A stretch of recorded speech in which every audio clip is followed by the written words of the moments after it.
On Banks Island, danger does not always arrive with teeth.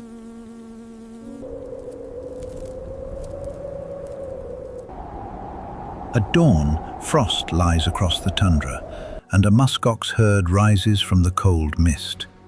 Their bodies seem made for this world. Dense kiviot holds warmth against the skin, an inheritance from an age shaped by ice.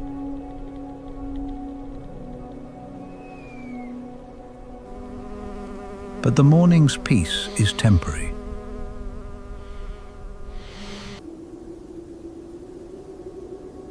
As the frozen ground softens, the coat that preserved life through winter begins trapping heat. Meltwater spreads across the low ground, awakening another force hidden within the tundra. Soon, the air itself will turn against the herd, filling with wings and a maddening hum.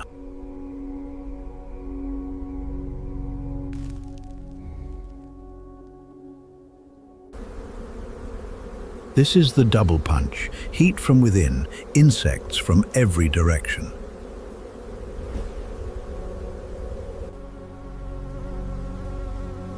The Muskoxen must endure until the wind returns. Yet relief will not restore the balance they knew at dawn. As cooler air brings movement back to the plains, Arctic wolves will rise with it, searching for weakness left by the day.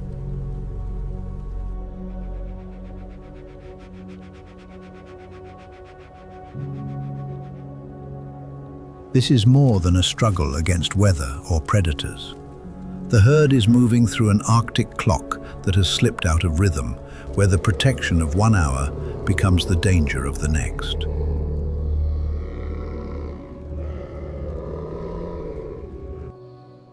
For now, the cold window remains open.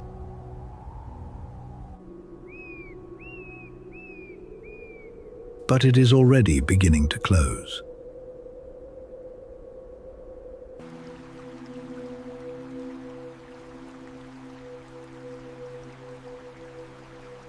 The cold window.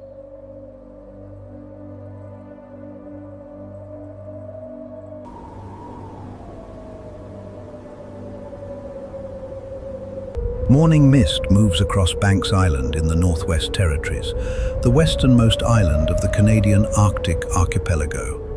At its northern end, Aulavik National Park protects more than 12,000 square kilometers of Arctic lowlands, an expanse larger than many small countries, yet without a single road, campground, or developed trail. In Inuvialuktun, Aulavik means the place where people travel.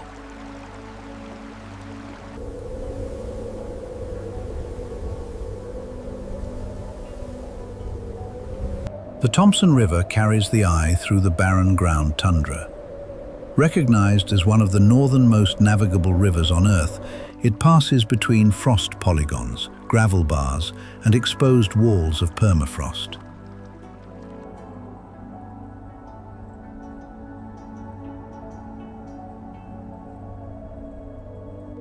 Its valley lies beneath 24 hours of summer daylight, but continuous light does not mean continuous warmth. At this early hour, cold air remains pooled along the water, preserving a short feeding window before the temperature rises.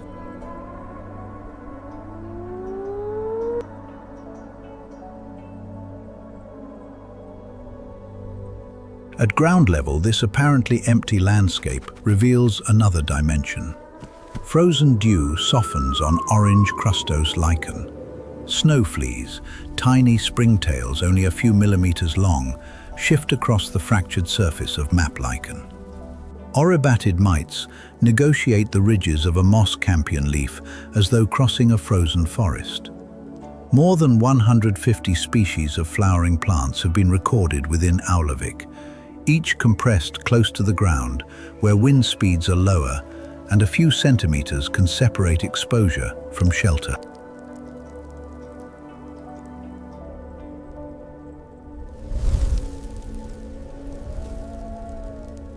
A dark shape rises through the mist.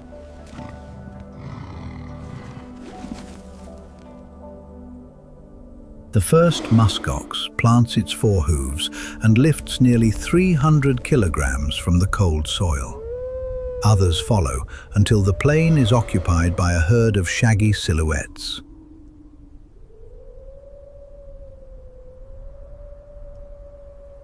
Both sexes carry horns, but an old bull's horn bases can broaden across most of the forehead, forming a heavy shield of bone above the eyes.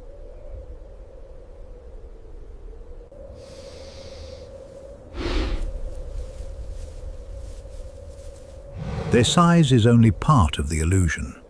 The long guard hairs hang almost to the ground, concealing the legs and giving each animal the outline of a moving boulder. Beneath them lies kiviot wool, a fine undercoat that traps air close to the skin. Muskoxen do not escape winter through migration or hibernation. This insulation allows them to remain on exposed tundra through the polar night. Each spring, however, the kiviot loosens and is shed in pale clumps that snag on willow, rock, and lichen.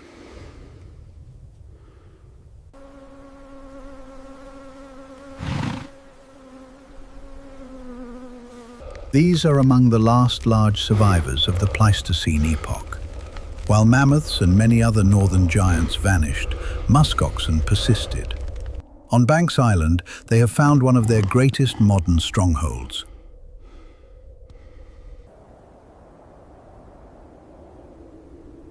But even an Ice Age survivor must eat.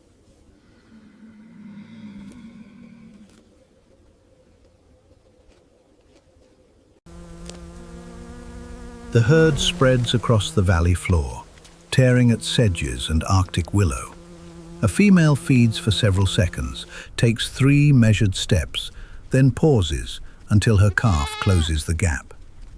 Muskox calves are capable of following the herd within hours of birth, but this one still relies on its mother's position to navigate the moving wall of adults.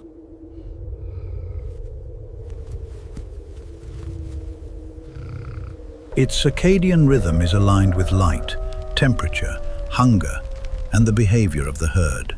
The cooler these hours remain, the longer it can feed without wasting energy on heat control.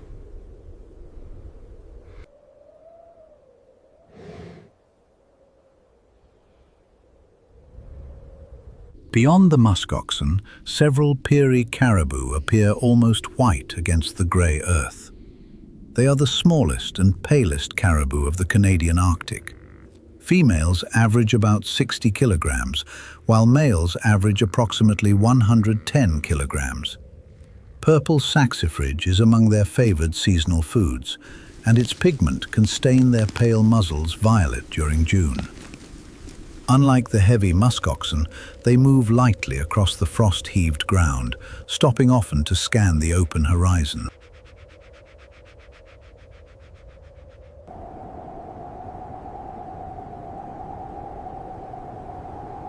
A collared lemming disappears between sedge stems. A brown lemming follows a damp groove beside a thawing polygon.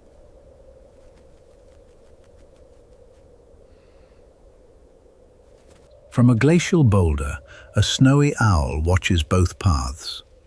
An Arctic fox searches the same ground from below, placing each paw carefully before lowering its nose toward the soil.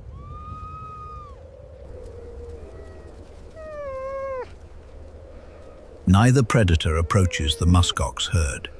At full strength, the adults present too much horn, mass, and vigilance.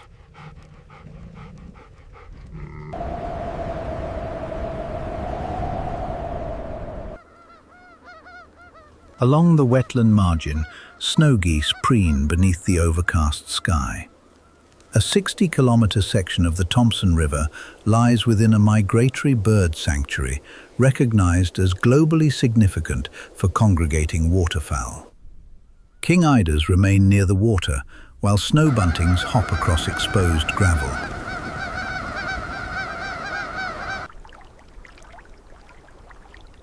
Beneath the current, Arctic char holds steady in one of the world's northernmost multi-species freshwater systems.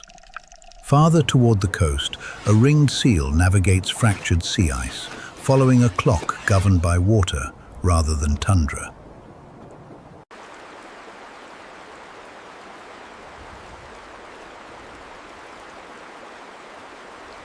Only one watcher refuses to join the morning activity.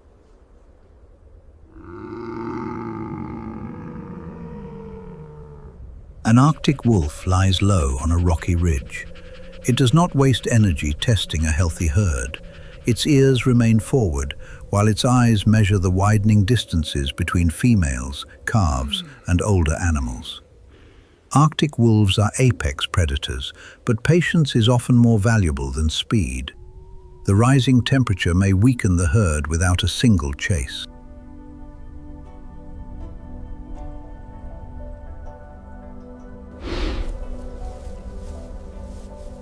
The mist thins. Loose kiviot lifts from a female's flank. Water begins pooling above the thawing permafrost.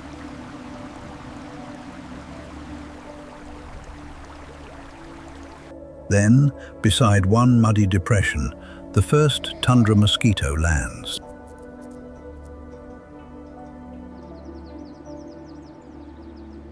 The cold window is closing.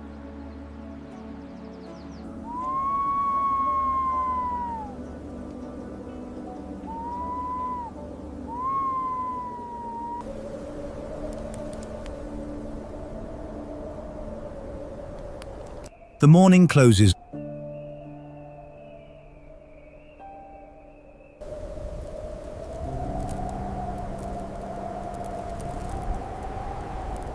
The first place it closes is inside the herd.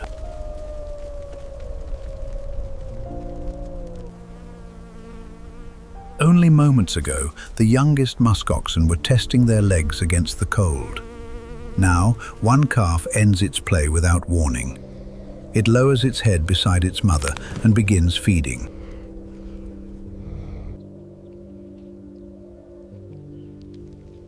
The change is almost imperceptible, but across the herd, it spreads.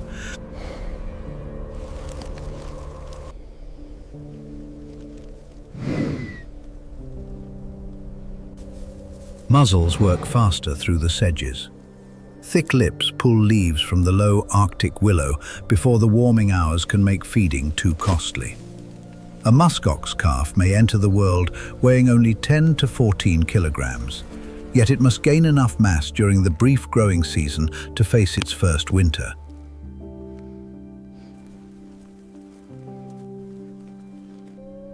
A female suddenly shudders from nose to tail. Loose kiviot lifts from her flank in a pale sheet and catches the wind. Another animal rubs hard against a glacial boulder, leaving long grey fibers snagged across the rock. The seasonal molt has begun, but not quickly enough.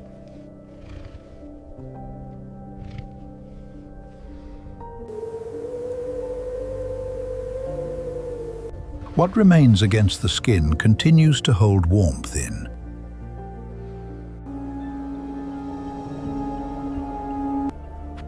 A brown lemming darts from beneath a willow stem, seizes a mouthful of discarded kiviot, and vanishes into the ground cover.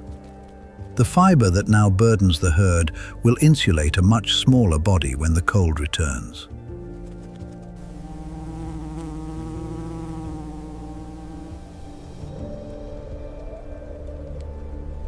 The muskoxen moves toward a shallow depression where thawing permafrost has turned the surface into dark mud. Their hooves sink with wet, sucking sounds.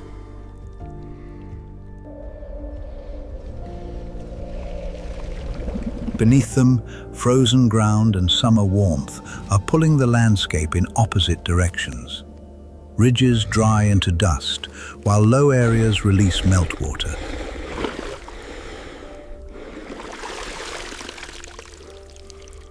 One bull folds his front legs and lowers his belly into the mud. Others remain standing ankle-deep around him. The cold sediment draws heat from the least protected parts of their bodies, offering relief without forcing the herd to travel farther. Yet even here, the animals do not fully rest. Heads continue sweeping through the sedges, jaws continue grinding.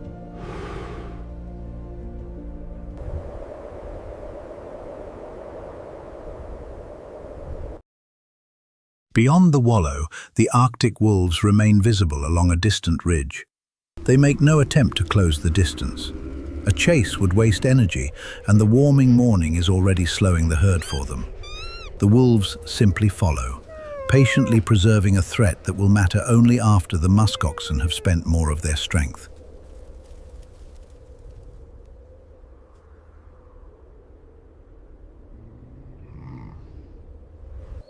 A rough-legged hawk rises above the ridge. Below it, the heavy movement of the herd disturbs insects hidden among the plants. A long-tailed jaeger cuts across the muskoxen at ground level, snatching one from the air before climbing back into the grey light. An Arctic fox follows the edge of the wallow, investigating each footprint but never approaching the horns.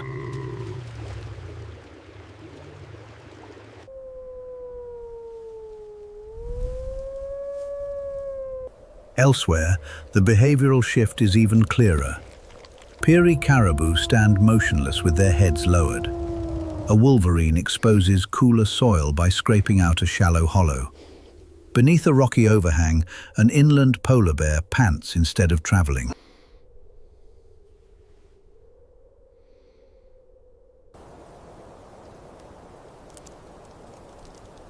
At the scale of a willow leaf, however, warmth produces the opposite response. An Arctic woolly bear caterpillar uncurls and begins feeding. One of the slowest developing moths known, it can take approximately 7 years to complete its life cycle, becoming active only during narrow seasonal windows. The same warmth restricting the muskoxen is granting this tiny grazer a few valuable hours.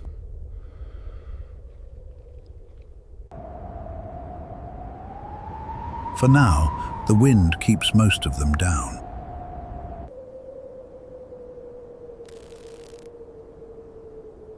Then the cotton grass begins to straighten.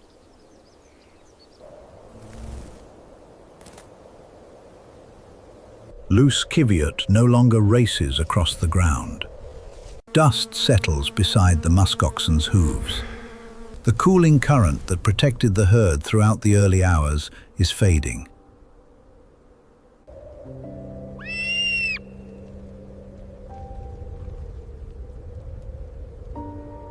By the clock, it is still morning.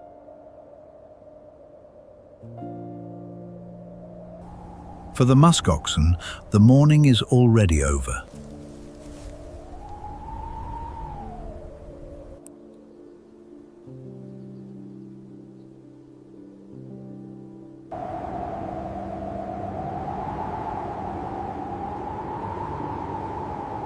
The double punch.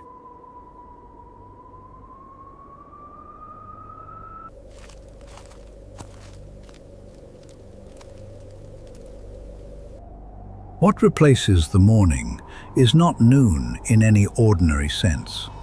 It is a shutdown.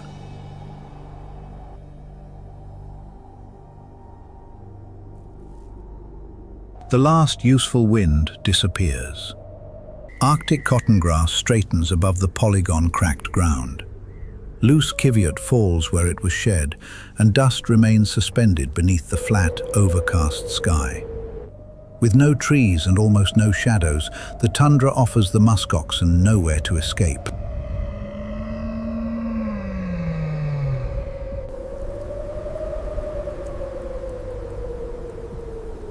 Then the second punch rises from the wet depressions.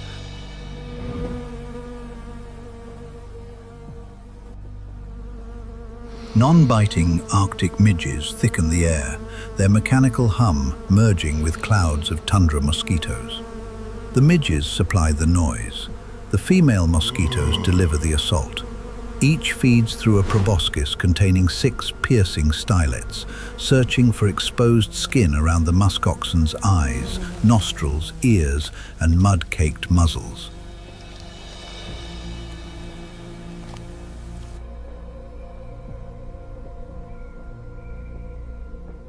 Horned heads swing violently, ears flick without pause. Heavy hooves stamp the dry ground, throwing dust across the herd.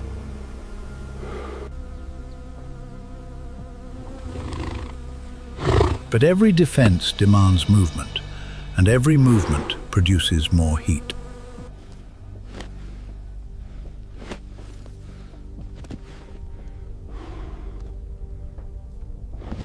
The herd's remaining order begins to dissolve.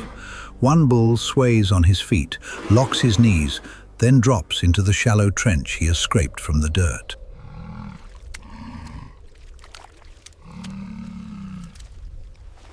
A cow rolls heavily onto her side. Others follow, not as a coordinated group, but one exhausted body at a time, until the plain resembles a field of fallen, dark monoliths.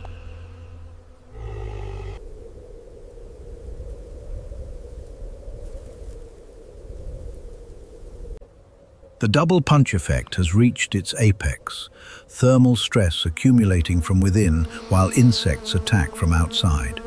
Together, the two pressures push the herd beyond its physiological limits.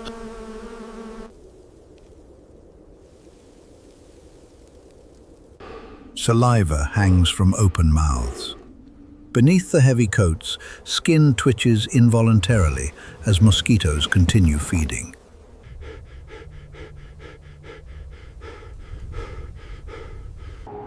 The tundra seems to hold its breath.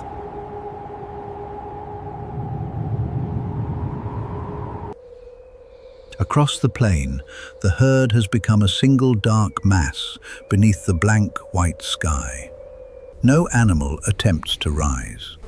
A female's eyelid trembles as a mosquito settles against its edge, while beside her muzzle, each exhausted exhalation lifts a ring of dust from the ground.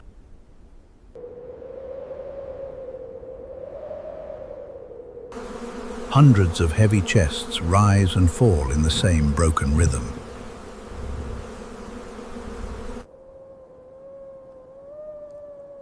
Nothing else moves.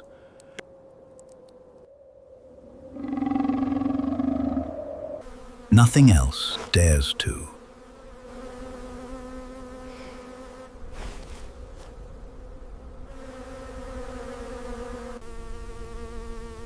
Yet under this oppressive summer heat, that remarkable specialization provides no equivalent shortcut for releasing excess body temperature. For now, survival has been reduced to breathing.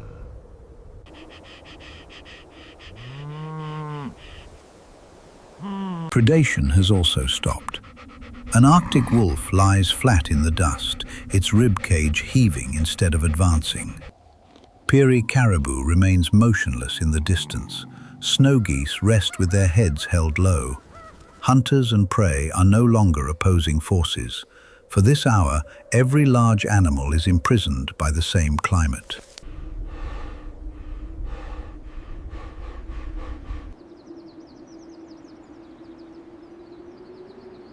Only the smallest exchanges continue.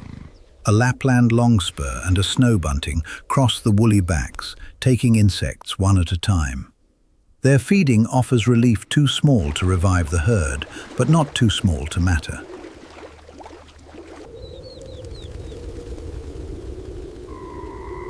No wolf closes the distance. No caribou runs. Even the lifting of a hoof appears too costly.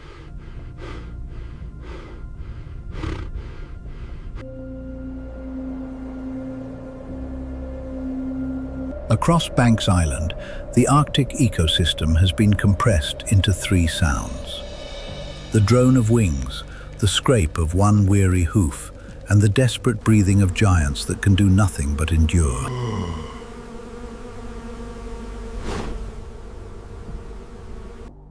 Until the air begins to move again.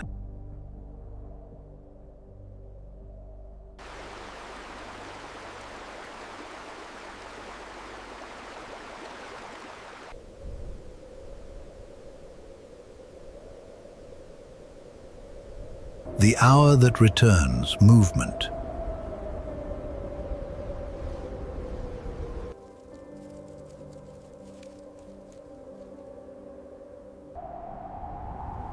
At first, it is only a line of dust moving across the ground.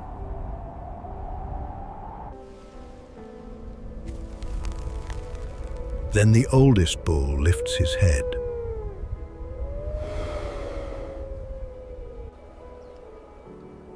The air reaches him as a faint current along the muzzle, carrying away the heat held against his face. His nostrils open. Around him, the dense clouds of tundra mosquitoes begin to lose their shape. Individual insects are pulled from the herd and swept across the plain.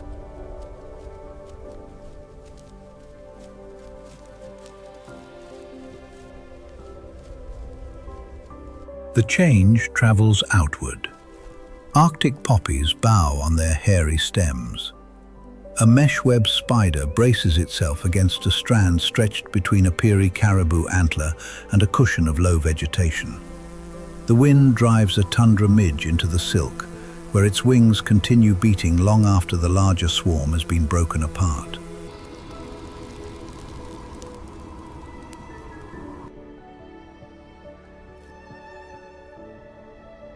On the open ground, the bull moves again.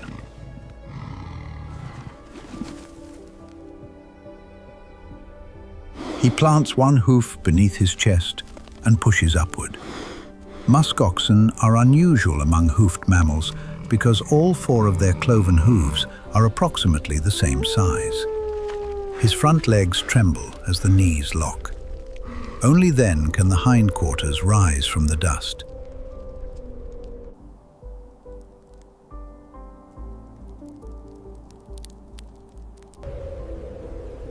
A female follows, then another.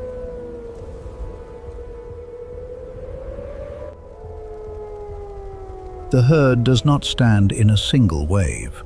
It rebuilds itself slowly, body by body. Some animals remain down while others sway above them. A cow shakes violently, releasing dust, loose kiviut, and the last insects clinging to her coat. A calf attempts a brief run in the cooler air, but after only a few strides, it returns to its mother.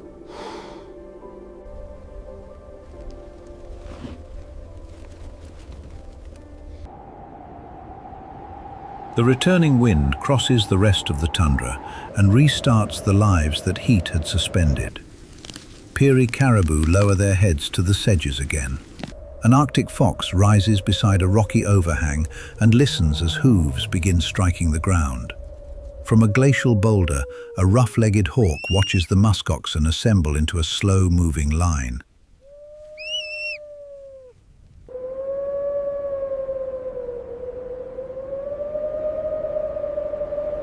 The herd turns directly into the wind. Long guard hairs stream backward as the animals climb a dusty ridge. Their movement is deliberate, conserving what little energy remains. Yet the cooling air does more than reduce thermal stress. By clearing insects from exposed eyes and nostrils, it allows the muskoxen to see, smell, and travel as a group again.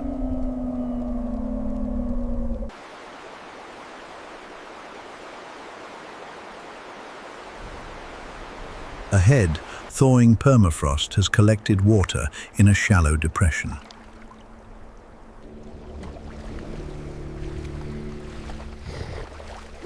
The first animals reach the bank and lower their heads together. Mud-covered muzzles break the surface. Thick lips pull in water with loud, uneven gulps, replacing some of the moisture lost through hours of open-mouthed panting. A bull raises his head and muddy streams pour from his jaw before he drinks again.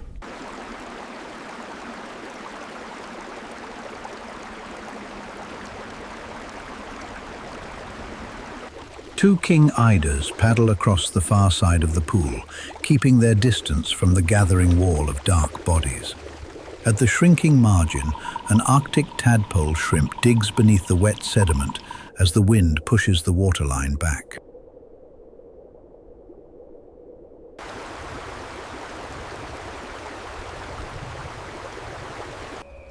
For several minutes, the herd remains gathered around the water. Calves stand between adult legs. A Lapland longspur lands on a broad back and rides the slow movement of the animal beneath it, taking one remaining insect from the wool.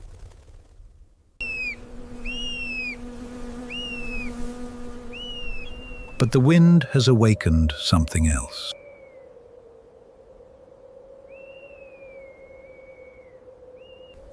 Along a distant ridge, the Arctic wolves rise almost simultaneously.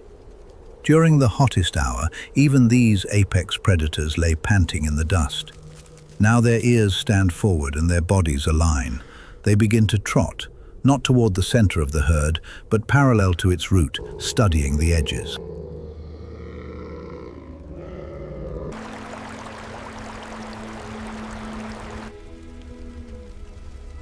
A wolf pack does not need to overpower every muskox. It needs only to separate one.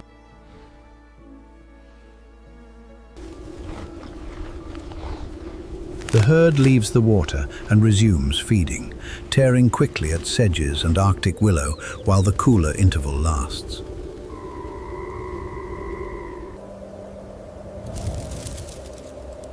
Then an old, ragged muskox begins to lose ground.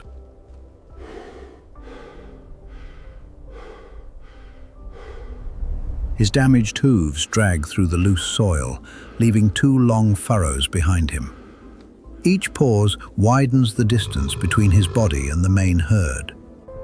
An Arctic fox watches from the foreground as the gap becomes large enough to change the wolves' direction.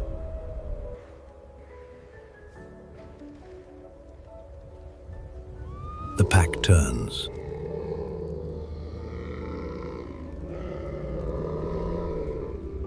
The wind has returned to Banks Island.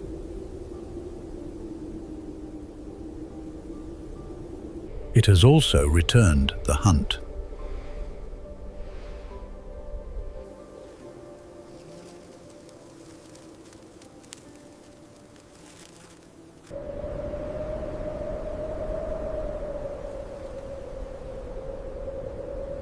The circle in the fog.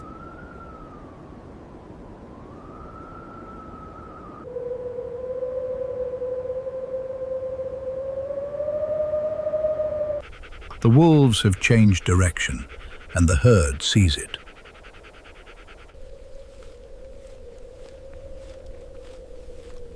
The old muskox stands alone between them, his dragged hoofprints cutting 2 lines through the dust. Then every adult in the main herd stops. Bodies turn. The dominant bull faces back into the wind, and the others close shoulder to shoulder behind him.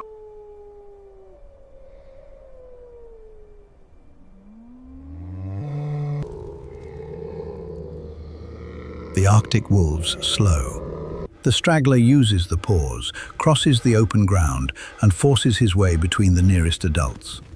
The gap seals behind him. Collective posture has denied the pack its easiest target.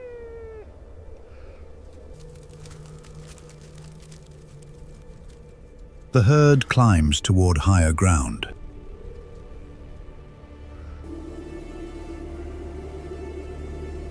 By 1900, muted orange has drained into blue above the ridge. Snow geese settle into the grass, while a snowy owl scans the plain from a low rock. At ground level, an Arctic poppy folds around a sluggish bumblebee. A final mosquito clings to its outer sepals as the temperature falls towards 0 degrees Celsius. The insects that ruled midday are disappearing.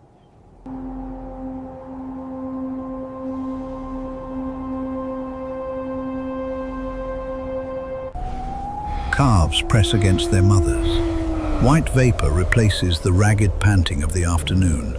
Then cold mist pours across the ridge, swallowing their hooves and erasing the distance between the herd and the ravines below.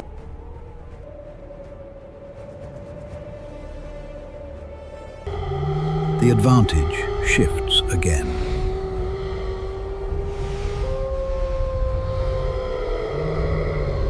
Pale shapes emerge inside the fog. The Arctic wolves spread apart, using darkness and mist to conceal the pack's direction. A female muskox turns one ear backward. A bull stops breathing. Another lifts his muzzle, drawing the predator's scent from the damp air.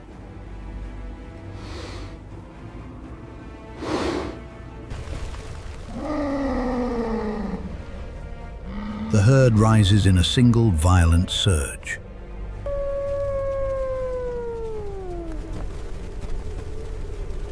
Calves are pushed inward. Adults step sideways until their shoulders touch. Bulls and cows alike carry horns, allowing the entire adult herd to become the perimeter.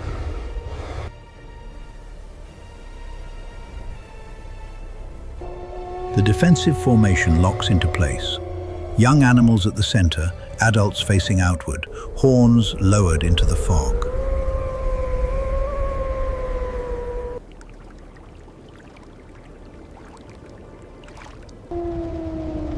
The wolves test it from every direction. They dart laterally, disappear, then reappear elsewhere. But the muskoxen refuse to chase. Pursuit would open a gap. Their strength no longer lies in any individual giant, but in the geometry of the herd.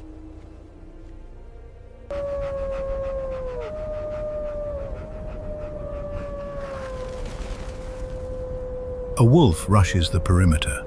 The dominant bull lunges exactly one step, driving his horns into the mist. The predator leaps backward on the frost-slick ground.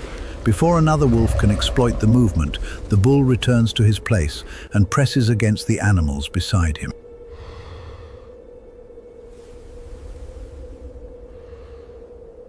The circle remains unbroken.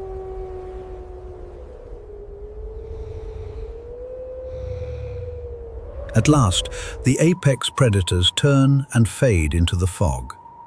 Even after the final paw steps disappear, the muskoxen hold their positions. Only when silence becomes certain do the adults fold their legs beneath them. Calves vanish under the frosted wool of their mothers, while droplets harden into crystals along the coarse guard hairs.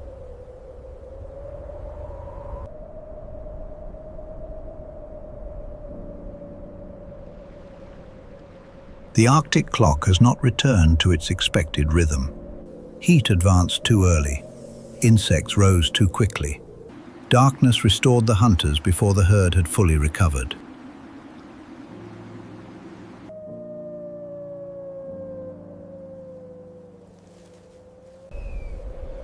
Yet the muskoxen survived every shift by changing with it. First enduring alone, then moving together, and finally becoming a single living fortress.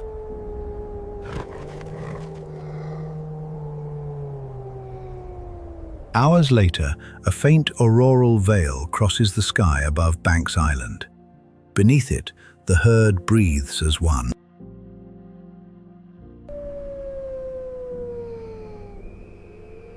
The double punch effect has passed.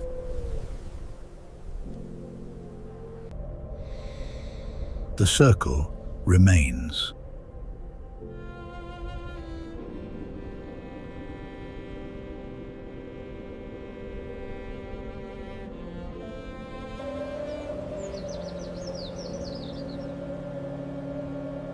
As the freezing mist finally rolls over the ridge, the double punch is broken.